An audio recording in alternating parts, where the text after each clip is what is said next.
Welcome everybody back to A&M in the AM, episode 25. We're here back on Zoom with my buddy Mort. Unfortunately, he couldn't make it over today. This is my favorite place to be, that's why. You win some, you lose some. And something that we are losing is the Dodgers are currently winning game 1 of the World Series. Don't even know the score. I haven't even looked at it. It is 8-3. 8-3. So tough scenes there. As I said before we started this, I had fallen asleep and I woke up and the Dodgers had scored 6 extra runs. So that's how this is going. Okay. Yeah. I don't even know what to say. I feel like Dodgers, they have such a high-powered offense that I feel like they're gonna win it. I already said it was gonna be a sweep, but yeah, now it's for sure a sweep. If they're winning when Kershaw's pitching, yeah, it's a sweep. Yeah. But so when was the last time they won? 1988? Sure. Something like that. I just don't want them to win because then everybody would be all happy, and then they'll be the weirdos saying Kershaw is the best pitcher of his era, and well, all kinds of stuff. If they win it, they have the ability to run it back with almost the same exact team. They have the ability to run it back forever. Basically, because somehow they're like the Yankees, they'll just find money. Now, the Rays, maybe their pitching can come out in these next couple games. Who started game 1? Glasnow or? Yeah. Glasnow. So, maybe Snell and Morton can. Snell game 2. Yeah. Is Morton starting in any of the games or? Yeah, I would assume 3 because I saw that it's set up for him to pitch in game 7 if it goes there. I'd rather them not plan for a game 7 and plan for not getting swept. That should be their issue. Yeah. And they should play Morton game 4 because that would be the deciding game if they're gonna get swept or not. Yeah, I think that's what it is. Where he's both losing chances. Now, staying on the baseball topic, our Detroit Tigers are in the hunt for a manager. A lot of candidates are coming up. We have the Dodgers first base coach or yes, first base. I don't even know. Is that Thames or is that the Yankees? Steve Lombard, I think is his. Steve Lombard, his first name Steve. And then we have the Yankees hitting coach, something Thames, right? Marcus Thames, yeah, he pitched. He played for the Tigers. Yeah. And then you obviously have AJ Hinch and who's the other guy? Right on the tip of my tongue. Well, AJ Hinch hasn't actually been able to interview because his suspension doesn't end until after the World Series. But still, he's going to get an interview right away. And then obviously our fan favorite, has he had an interview? Yeah, I'm trying to find the tweet of the idiot that tweeted the other day. Okay, but our fan favorite Don Kelly, found it. that we want. Apparently, he just did a secret one out of nowhere because leave it to Al Avila to do things in secret because he's also stupid. But apparently, reports came out that Al Avila said Don Kelly wasn't one of the top candidates because he's inexperienced in the managerial. Yeah, the weirdo guy tweeted, sources telling me Pirates bench coach Don Kelly recently interviewed with Tigers about their open manager job. However, he's not a top candidate due to his lack of big league coaching experience. Another source says Pirates coaching staff is expected to return intact in 2021. Okay, now this guy is an absolute idiot because the man played for over 10 years in the major leagues, was a scout, was a first base coach on a World Series team, and is now a bench coach. And he was not only was he a scout, but he was part of the front office of the Tigers before he was a scout. Mm-hmm. So, is this guy a Pittsburgh?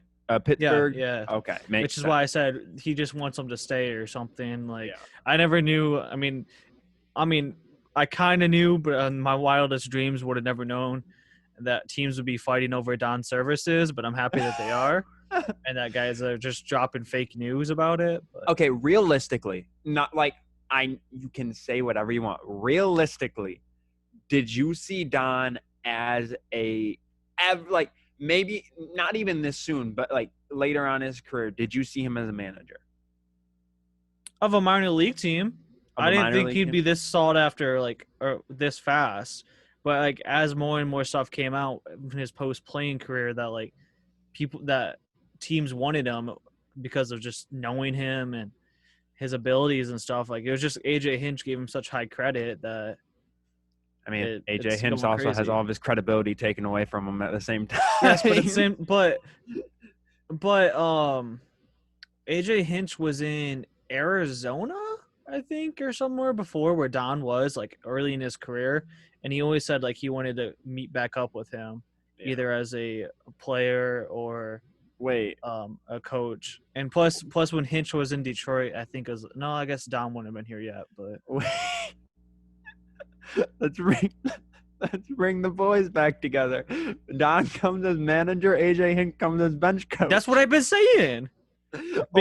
Because you do that, and then you can get the best of both worlds. You can get Don and Hinch, and my world would be complete. And then you don't have to say like that you gave Hinch the head spot after everything. And you want to know something? Yeah, because then that gives Hinch kind of like here's a spot, and we know you're gonna leave, but we're giving you an opportunity. Well, I mean, I don't think he'd leave because a lot of teams want to give him another chance. And so if you can get a World Series winning manager as your bench coach, I think you're doing something fine.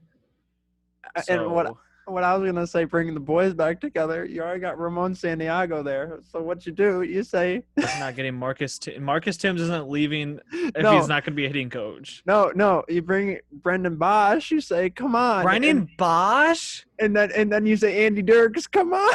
Andy Dirks is selling real estate now. And I don't know what Brendan Bosch is doing nowadays, but I can't assume it has anything to do with baseball. You say, let's bring back all the role players of the Tigers. Let's create just a team here. They didn't play roles. They were garbage. They were roster fillers, if anything. And then you say,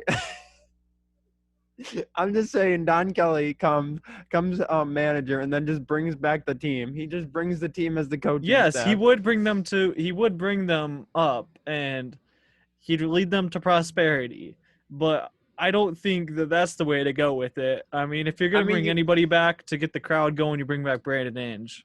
Then we're really talking about the crowd. Inge would be an interesting one. Like who's our third base? Santiago. So what I'm saying is you fired Dave Clark from first base. Okay, you can't man's been there forever, I feel. Yeah, like. And he hasn't done anything. He's notorious for sending guys and getting them thrown out at the plate. So that's why they moved him over to first base. Because at least if you're going to get somebody thrown out, it's going to be going to second base and not to the plate. Yeah. And so you send him out of town, and you put Brandon Inge over there. Or you just shift Clark to like a different spot. Yeah.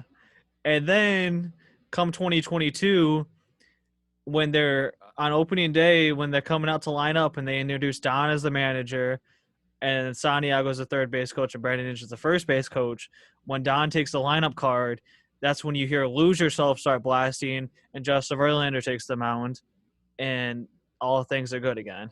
And then after Verlander retires, he comes back as a pitching coach. Yes. And then after Miggy retires, he comes back as a hitting coach. I think he's dipping after that, but you never know because he would have a kid he would have a son pretty close. So you don't think JV or Miggy? Miguel. I think he'll do like Victor Martinez did. Victor Martinez retired and went to a cattle farm in Florida. Nobody's heard from him. And I honestly, this might sound horrible, but after like how many years has it been? Almost 12 in Detroit. Like that has to coming from like where's Miggy from? Venezuela. Okay, I wanted to say Venezuela, but I was like, if I'm wrong, I'm gonna sound horribly racist. So wow. But coming from like Venezuela, it's obviously hot, humid country, and you don't have Detroit weather. They also don't like him there. They've threatened to capture him and his family there if he doesn't give them money. True. But again, then he started his career in Florida. He was in Florida, and then he came to Detroit. So after being in Detroit for 12 years and more, probably, you're gonna want to leave. Yeah, I'm pretty sure he still has. Oh, actually, I know for sure he still has a home in Florida that he vacations without to. doubt, because he probably goes there during the off season. Yeah, but yeah, bring JV back as your pitching coach, and just bring the band back together. I saw that he might not want to coach after his career because if he'd have another kid by then, and his daughter would be getting up there. And wait, who, Miggy or JV? Justin. Oh, who knows? I mean, and I don't want to say because of his injuries, but like, would he really want to coach with like after like all these surgeries he's had? Yeah, You think? he could. Yeah, I mean, he he's could. one of the all-time greats. So I would say that he'd be just fine, but You at the could same say time, I that. feel like he wouldn't want to do that, especially like at the major league level right away, because then if something goes wrong, then everybody's blaming him for it and I such. mean, I think Don. I think he. It goes back to the fact that you need a guy that's likable, not necessarily a guy. And this might sound bad, but not necessarily a guy that's going to get you the wins right away, but a guy that the players are going to like. Because if you can get players to like him, they can rally behind him. And even though he might not be the best manager to lead you to wins, they're rallying behind him and they're going to do their best that, like, you know, they're going to show that, like, See, I don't they're like the way that sounds because that's exactly what they said about Brad Ausmus, and that nobody liked him after a while. after a year, no one liked him. But I do feel as though Don would be different. No, Uh, Don would be he's different. definitely the most decorated out of anybody that has interviewed. I don't know what we're capping about here, but he has the most experience and the most ability to do anything. And with even though it was only 1 year, just the year of being in the World Series alone, Yeah. like you can't teach that. And I mean, it's like Don was a fan favorite. Like everyone loved Don. You know. Oh yeah, he still is. Yeah, he's everyone loves Don. Like no Yeah, matter where he goes. if So he was the manager outside of Corona happening, America would be sold out on opening day just to go applaud Don for being back again. yeah, you would be there. Oh, I'd be there. I would not miss that thing for the world. Because actually, there on my other account, there was a guy that had actually I found yesterday, and he followed me back today, and he said that he thought he was the only Don fan out there, and we talked about Don for a little bit, and so we have this like little Don cult going on Twitter looking for new members, but that's happening. Yeah, he said he's just going to actively keep looking for like more people to form a gang with, and so I was like, bet. a gang. But yeah, I mean, hopefully, if not Don, who would be your Hinch. pick? Okay, let's just say outside of those two people, because obviously those are your top two, and those are the ones you want no matter what. But outside of those two, if you had to pick, who would you pick? I don't think he's interviewing, but Mike Rebello. I'm not familiar with that name. He also played for the Tigers. He was a catcher. Okay. He was actually traded for Miguel. Was he? I might be wrong about that. I know he was traded to the Marlins at one point around that time. He was the manager of Double-A for the past like 3 years. Okay. And he was supposed to be the manager. He was going to get moved up to the manager before they got Gardenhire. But then they decided not to, so they kept him in Double-A. And then this year he went back. He went to the Pirates with Don. Yeah. And he is their like assistant hitting coach now. Or they pull one of the greatest moves of all time. They bring Don on. But as a special assistant to Don, you bring Jim Leyland back. See, I know there's one guy in the front office campaigning for Don. And it's Jim. That is Jim Leyland. Yeah. And he also still works for them. He's still a scout and works for the front office. Like, he's tight with them. That's what I'm saying. I want to be a surprise. So that's what I'm saying. It comes full circle. Don helped Leyland out a lot, and now Leyland's going to help Don out a lot. That's what I'm saying.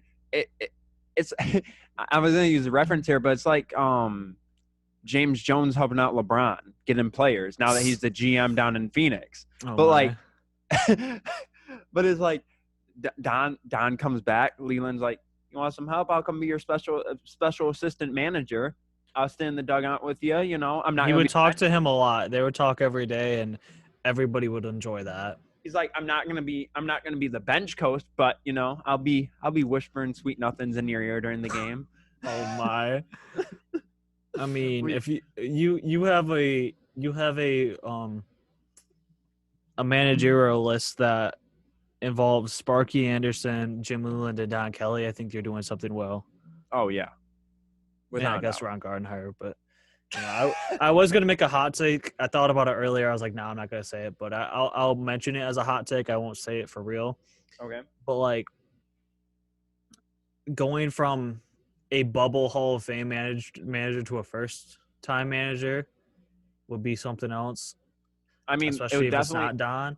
It would but definitely like at the same time, I thought about it. I was like, well, would Ron Gardenhire really be a Hall of Fame manager? He didn't really win a World Series or anything, but you gotta look at the wins there. I feel like he could be close, but yeah. But like, I feel like when you talk about Hall of Fame managers, he's not like he's up there, but he's not like up there, Yeah, which is because he's coming from the time when he was managing with Jim Leland and Mike Scioscia and Terry Francona, and I think somebody else that I'm probably forgetting, like that was older at that time. But when you were going up against Hall of Fame managers daily in the division with Jim Leland and Terry Francona. I mean, Terry Francona was with the Red Sox probably during that time, but yeah, probably part of it, yeah. But yeah. So hopefully, I mean, when do you think they'll make a decision by? Obviously, it's going to be. Hopefully, it's not rushed and they don't make a stupid decision if it's not Hinch or Don. I can't think of another person that I want besides those two. Everybody wants Marcus Timms, but at the same time, yes, he played here and everything.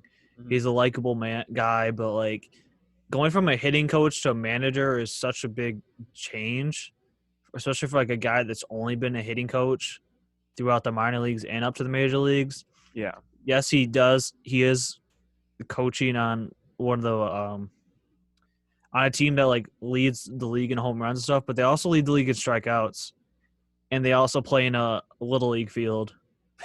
So I wouldn't really count it that much. Yeah, hopefully I hope they make that decision. Obviously, they have to make it. They have to, but kind of crucial to make it before winter meetings in December. I'd love for it to. I'd love for them to keep Joe Valvera as the hitting coach. I mean, I'm not too familiar with his work, but I feel like he's definitely helped like Paredes and Castro, and he's helped a lot of those guys. He's the reason why Candelario was the and Candelario, MVP. Yeah.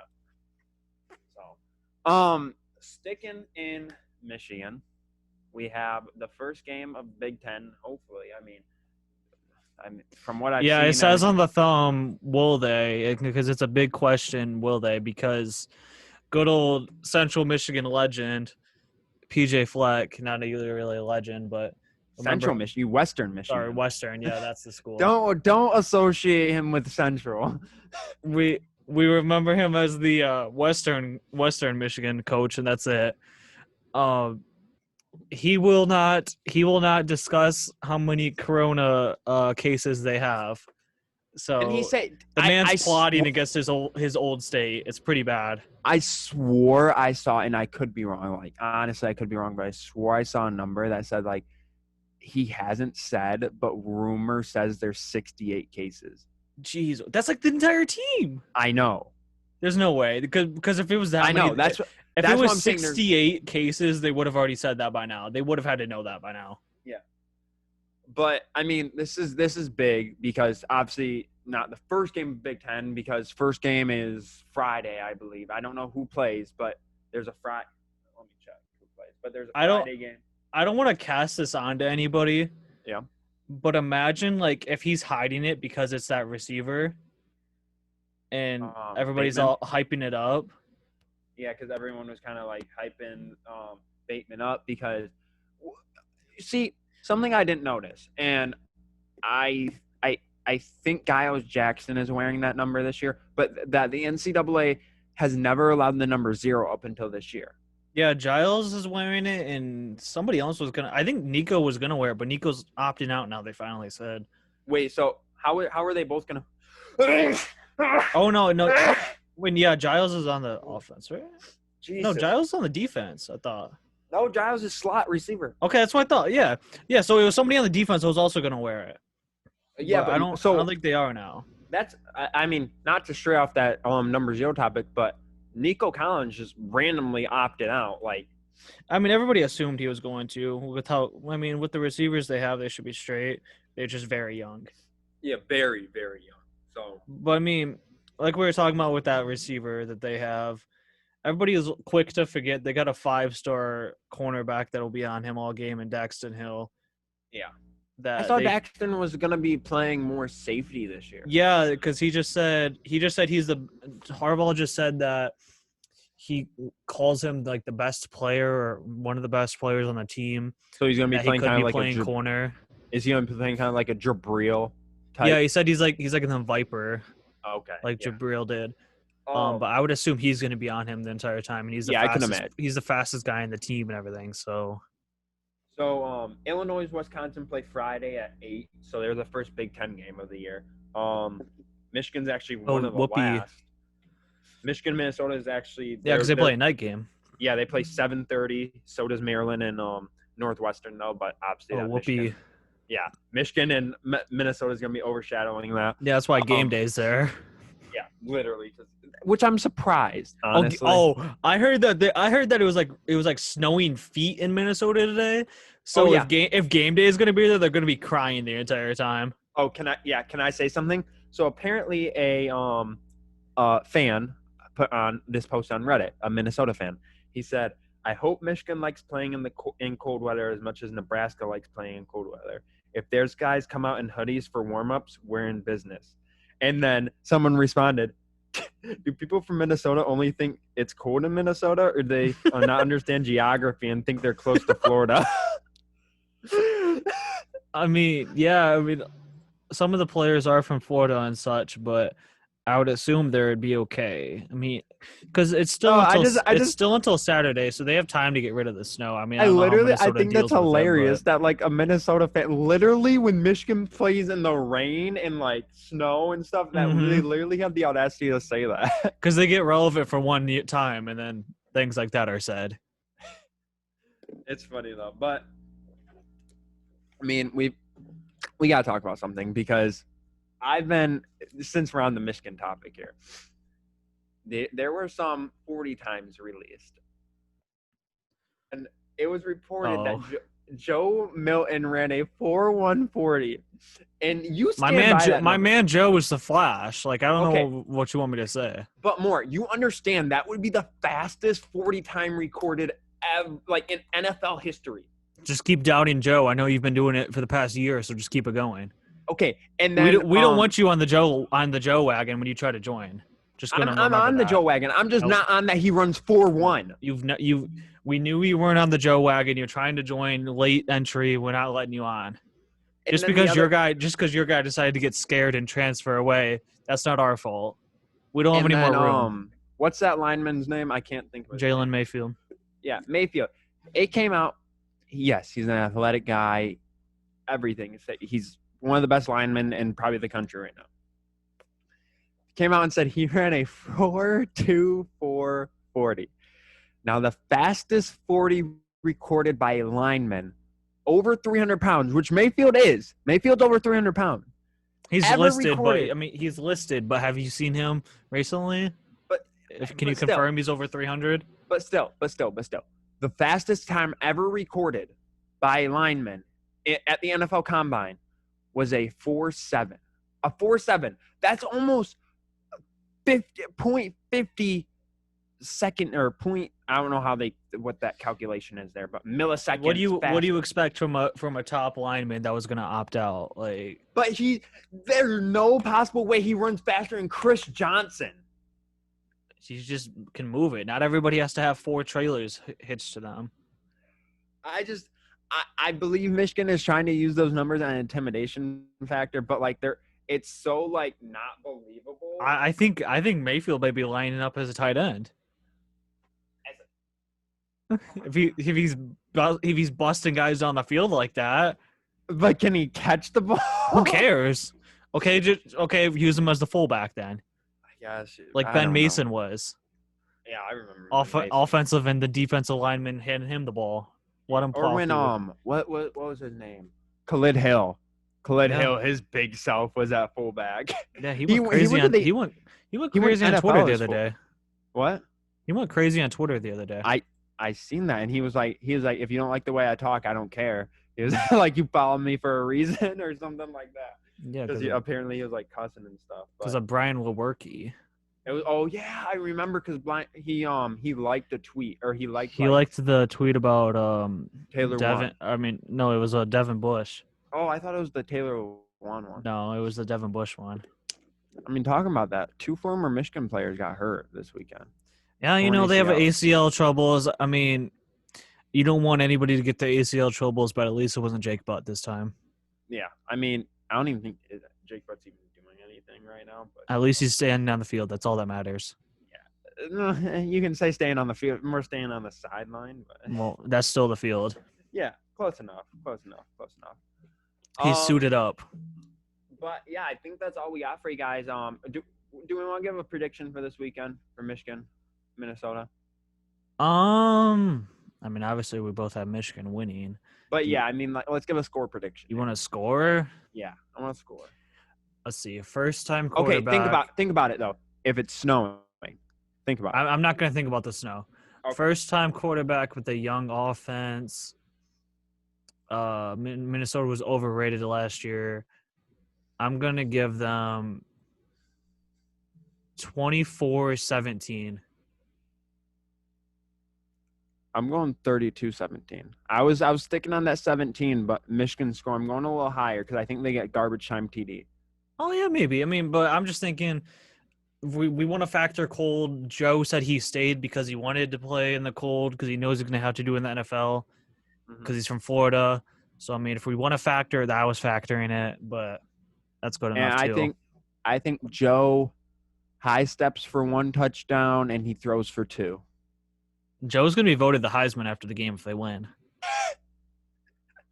I don't know if you've been looking at Twitter, but they said Saturday night you'll know how the Michigan game's going if everybody's saying that Joe's Heisman or if Cade McNamara needs to start. So, but yeah, I think Joe rushes for a touchdown and throws for 2, and then give me Giles Jackson with a rushing touchdown out of the slot.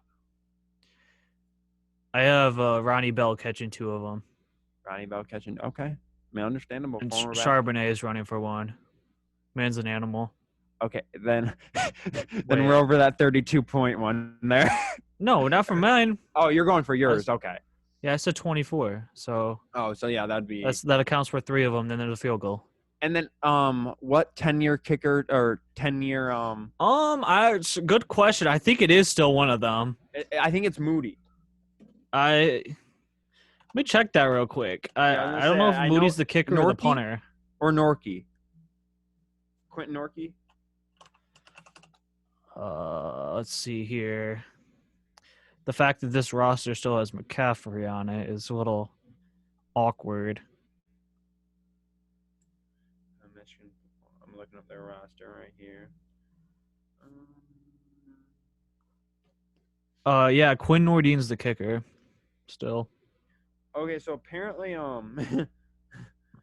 Michigan has 3 number 0s. We're just going brazy since the numbers. Yeah, might as well. Oh, I forgot about Anthony Solomon. He's gonna play this year. He's gonna be a sleeper. Yeah. Did Amber Thomas opt out?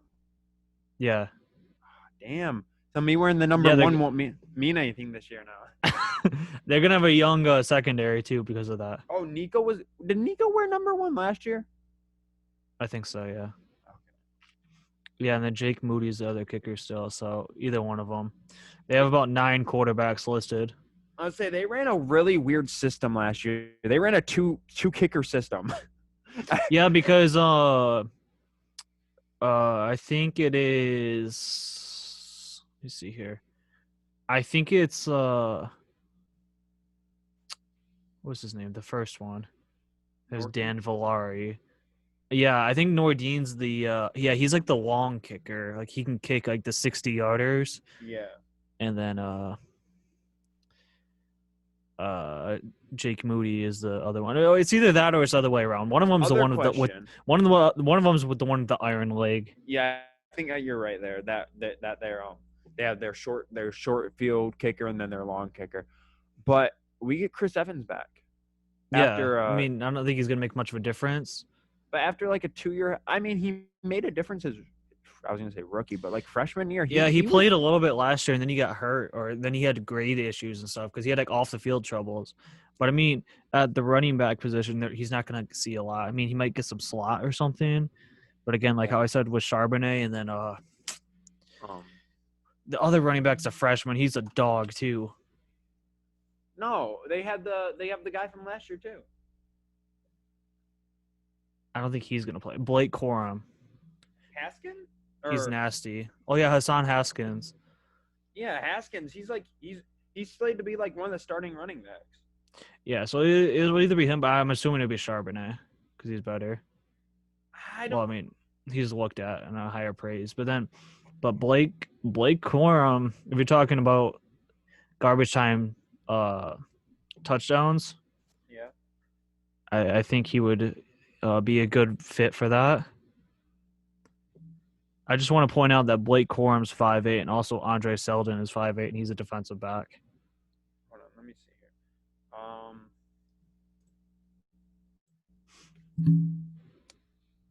Yeah, Hassan Haskins. Yeah, he was good last year. Yeah, I would say that he's still the second. I would assume Charbonnet is the starter because he was starting towards the end last year too. Haskins had 622 yards last year, and Charbonnet had no, they're not going to give me his stats. Charbonnet had 635. Yeah. So I think Haskins was like the short down or like short yardage back. They ran about the same. They have a good 1-2 combo right there, but yeah. So I'm 32-17 and you're 24-17. Mm-hmm. Okay, so I think that's all we got for you guys today. If you guys could subscribe and drop a like, that would help us out a lot. Burp again. A lot of things have happened today. I like it.